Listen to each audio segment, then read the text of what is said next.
तो इस गांव से मेरा एक रिश्ता जुड़ चुका है। मैंने देखो यकीनन जो मिठास है वो अपने आप में बहुत असली है। सबसे अहम बात है कि मिठास बहुत असली है, मोहब्बत भी बहुत असली है। देखिए मैं पहली बार आपके बीच में आया हूँ, दिखाई सब पड़ रहे हैं, मैं सोच रहा हूँ ये बैठ बैठ के बोल लेता, लेकिन ऐसे खड़े होकर बोल दे रहा हूँ। देखिए दोस्तों, मैं आया तो लोकसभा चुनाव के दौरान आपके बीच में, लेकिन मैं सिर्फ सियासत करने नहीं आया हूँ, सिर्फ चुनाव जीतने नहीं आया हूँ, मैं दिलों को भी जीतने आया हूँ। और मैं जीत करके वापस जाने नहीं आया हूँ पिछली बार की तरह। अजहर भाई ने चुनाव जीता, लेकिन आपके बीच में कब आ पाए। मैंने चौधरी साहब के पड़ोस में जिगर कॉलोनी में घर भी तय कर लिया है। अब मैं मुरादाबाद का हूँ और मैं अपनी जीत को सबसे बड़ी ये मान रहा हूँ कि मैं चुनाव में आया, और कभी कभी अल्लाह बच्चों से कुछ बड़ा काम ले लेता है। अल्लाह ने उसकी शुरुआत मुझसे करी।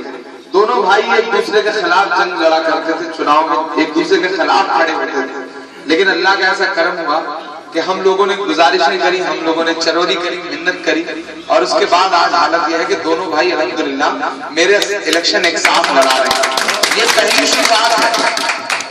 हम आपको मुत्तहिद करने आए, हम अपनों को मुत्तहिद करने आए। चुनाव तो इंशाअल्लाह आप मुत्तहिद हो गए तो हमें जीतने से कोई रोक नहीं सकता। यहाँ जितने भी लोग बैठे हो सकता है आपस में एक दूसरे के खिलाफ प्रधानी लड़े। डॉक्टर साहब कहाँ हैं? आ जाए।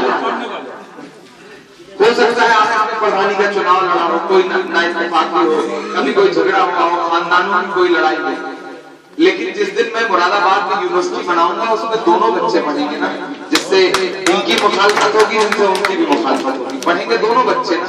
मैं आपके बच्चों के लिए काम करना चाहता हूँ, तो अपनी छोटी छोटी नाइंसाफियों से मुझे अलग रखिएगा, क्योंकि ये लड़ाई बहुत बड़ी है।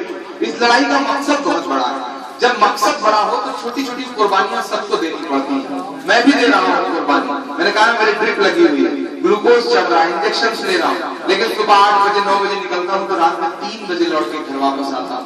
2 घंटे सोता हूँ, 3 घंटे सुबह फिर लोग बैठे हैं। मैंने भी अपनी सुकून भरी जिंदगी आजाद बना के रख ली है।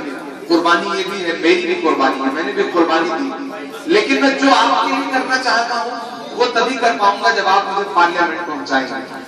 और मेरे पार्लियामेंट पहुंचने की सिर्फ एक शर्त है कि अगर आपका गांव मुत्तहिद होकर एक साथ मेरे खड़ा हो गया, जिस दिन ये बूथ खुले उस दिन मैं फख्र से पूरे हिंदुस्तान को बता सकूं कि हिंदुस्तान वालों, मुरादाबाद में एक गांव है जिस गांव ने 100% इमरान प्रताप गढ़ी को वोट दिया। पूरा मुरादाबाद के नारे लगाए। मैं आपसे गुजारिश करूंगा, कुछ बहुत ज्यादा लच्छेदार बात नहीं करनी।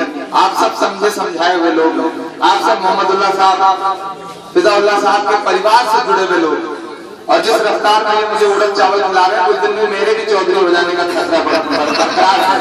मतलब जो मोहब्बतें हैं, मैं 2 भाइयों को देखता हूँ ना, मुझे लगता है कि मैं इस परिवार में कोई नहीं पैदा हुआ, तीसरा भाई कोई नहीं, लेकिन आज पहली बार उन्होंने भैया बोल दिया तो इसका मतलब मान लिया उन्होंने कि मैं भी उनका भाई हूँ। तो शुक्रिया। अब आप सबकी इज्जत मुझसे जुड़ी है, मेरी इज्जत आपसे जुड़ी है। मैं जीतूंगा तो आप जीतेंगे, मैं हारूंगा तो आप हारेंगे, और मैं जानता हूँ कि आप हारना नहीं चाहेंगे, क्योंकि आप हारने वाले लोग नहीं। आप 2019 जितवाइए, इंशाअल्लाह अल्लाह ने बेहतर किया तो 2022 भी आपका होगा। मैं चलते चलते सिर्फ 4 बातें पढ़ना चाहता हूँ। ये इलेक्शन में पढ़ दे रहा हूँ, ये इलेक्शन बहुत बड़ा है, इस इलेक्शन का मकसद बहुत बड़ा है। पिछली बार आपने डॉक्टर स्टेशन को 4 लाख वोट दिया, न किसी मैयत, न किसी खुशी, न किसी गम, न किसी शादी, न किसी ब्याह, कहीं वो नजर नहीं आए होंगे, नहीं आते, क्योंकि अपने आप को बहुत आला समझते हैं। उन्हें लगता है आम लोगों के घर जाने में कमतर हो जाएंगे। मैं बहुत अलग, मैं पैदा आपके घर से 600 किलोमीटर दूर जरूर हुआ, लेकिन जब जब मुझे जरूरत पड़ी है मैंने नजीब की माँ के लिए आवाज उठाई है, मैंने पहलू खान की माँ के लिए आवाज उठाई है, मैंने रोहित वेमुला की माँ के लिए आवाज उठाई है। मैंने ये नहीं देखा कि मैं पैदा कहाँ हुआ हूँ और किसके लिए आवाज उठा रहा हूँ। मेरे लिए तो पूरा हिंदुस्तान, पूरा आलम मेरे घर की तरह। जब मेरे आका ने मुझसे कह दिया कि हर जिससे भी तुम्हारा ईमान का रिश्ता है वो तुम्हारा भाई है, सारा आलम तुम्हारा घर है, तो फिर बाहरी और अंदरूनी का कोई मसला रही नहीं जाता। मैं आपका हूँ, मैं इस गांव में पैदा नहीं हुआ तो क्या हुआ, मैं इस गांव के तमाम बुजुर्गों के लिए बेटे की तरह मैं बेटा बन के आया हूँ, बेटा बन के नहीं आया। एक बार मुझे कबूल करिए, 30 साल का हूँ, काम करने का जज्बा है, नया खून है, इंशाअल्लाह मैं आपके लिए काम करूंगा। मुझे आपके लिए यूनिवर्सिटी बनानी है, मुझे आपके बच्चों के IAS IPS की कोचिंग यहाँ पे फ्री में बनवानी है, लेकिन वो सब तब कर पाऊंगा जब आप मुझे ताकत देंगे, मुझे कलम देंगे। मुझे नरेंद्र मोदी को दिल्ली की गद्दी से हटाना है, लेकिन वो तभी हट सकता है जब आप कांग्रेस के साथ खड़े होंगे। देखिए, न तो गठबंधन हटा सकता है, ना बहन जी हटा सकते हैं, ना अखिलेश जी हटा सकते हैं। बहन जी तो 3 बार भाजपा की सरकार पहले ही बनवा चुकी है, कब फिर जाके उनकी गोद में बैठ जाए, कोई भरोसा है क्या? मुलायम सिंह जी अभी पार्लियामेंट में कह रहे थे महीने भर पहले कि नरेंद्र मोदी तुम्हें आशीर्वाद, तुम फिर से प्रधानमंत्री बनो। ये कह रहे थे, आप उठा के देख लीजिए, मैं कोई लच्छेदार बात नहीं कह रहा हूँ, जो सच्चाई है वो बोल रहा हूँ। इसलिए मैं आपसे सिर्फ 4 मसले पढ़ रहा हूँ कि अब तक आपने कहा किसको कैसे वोट दिया, कोई शिकायत नहीं। लेकिन 23 अप्रैल आपके भी इम्तिहान का दिन है और हिंदुस्तान के भी इम्तिहान का दिन है के वादे को निभाने के लिए वोट करो, अपनी दस्तार बचाने के लिए वोट करो।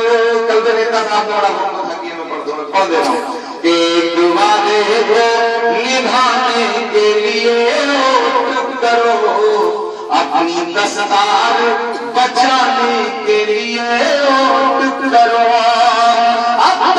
सबको जिताने के लिए वोट दिया, अपनी कातिल को हराने के लिए,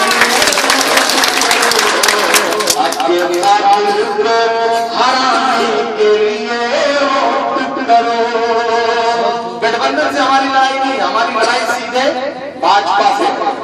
3 दिन पहले अखिलेश यादव आए थे मुरादाबाद में, पता करवा लेना, आप सब फेसबुक चलाते हो, पता करवा लेना, उनकी सभा में 3000 आदमी भी इकट्ठा नहीं हुआ। और अल्हम्दुलिल्लाह उससे पहले 1 दिन पहले जो शाम में मेरी नुक्कड़ सभा होती है उसमें भी कम से कम 7-8 हजार आदमी था। ये मुरादाबाद में जहन बना लिया, उनको ये लग रहा है कि 100 गूंगे लोगों को पार्लियामेंट भेजने से बेहतर है एक बोलती हुई आवाज को पार्लियामेंट पहुंचाया जाता है।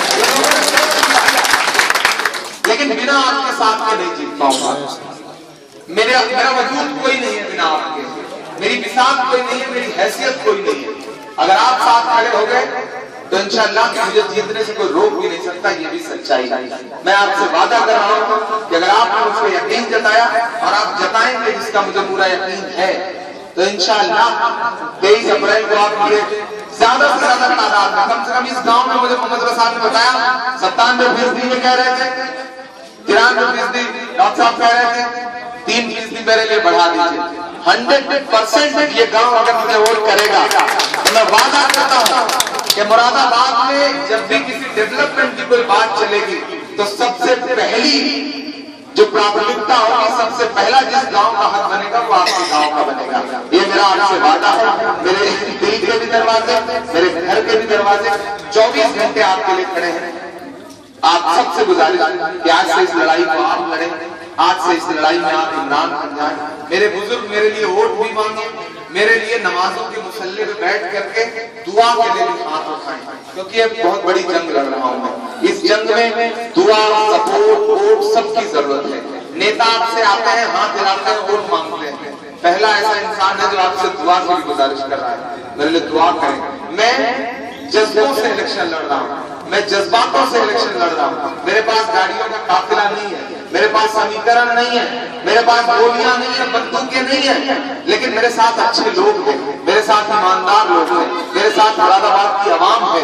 उनको ठेकेदार चुनाव लड़ रहे हैं, समाजवादी हो या भाजपा हो, उनको ठेकेदार लोग चुनाव लड़ा रहे हैं, लेकिन मुझे आवाम चुनाव लड़ा रही है। और वो नेता चुनाव लड़ा रहे हैं जो आवाम में मकबूल है, उनका एहतराम है, जिन्होंने ये कहा कि हमने जिसे चुनाव लड़ाया दिल से लड़ाया, कभी किसी से हराम बराबर 1 रुपया नहीं लिया। जब इंसान इस खुलूस के साथ किसी के साथ खड़ा हो जाता है तो उसके साथ अल्लाह की मदद होती है। आप डॉक्टर एस टी हसन का चेहरा इस बीच उठा के देखिए, ऐसा लग रहा है जैसे मनहूसियत छाई हुई है। मैं दिल से ये बात कह रहा हूँ, क्योंकि आवाम जब नकार देती है तो इंसान मायूस हो जाता है। मुरादाबाद की आवाम जहाँ उसका घर है उन्होंने नकार दिया। असद मौलाई साहब बैठे हैं, उनके पड़ोसी हैं। आप पूछिए कि जब वो मुरादाबाद की गलियों में जनसंपर्क के लिए निकलते हैं तो 15 आदमी, 20 आदमी, 25 आदमी उनके साथ होता है। उनकी जनसभाओं में 20 आदमी, 50 आदमी, 60 आदमी। आप फेसबुक पे फोटो उठा के देख लीजिए। इस तरह से लोगों ने नकार दिया, लोग कांग्रेस के साथ खड़े हैं। इसलिए 1-2 दिन पहले अगर कोई अफवाह फैलाने आए, कोई फतवा लेके आए, कोई मीडिया लेके आए, तो गुमराह मत होइएगा।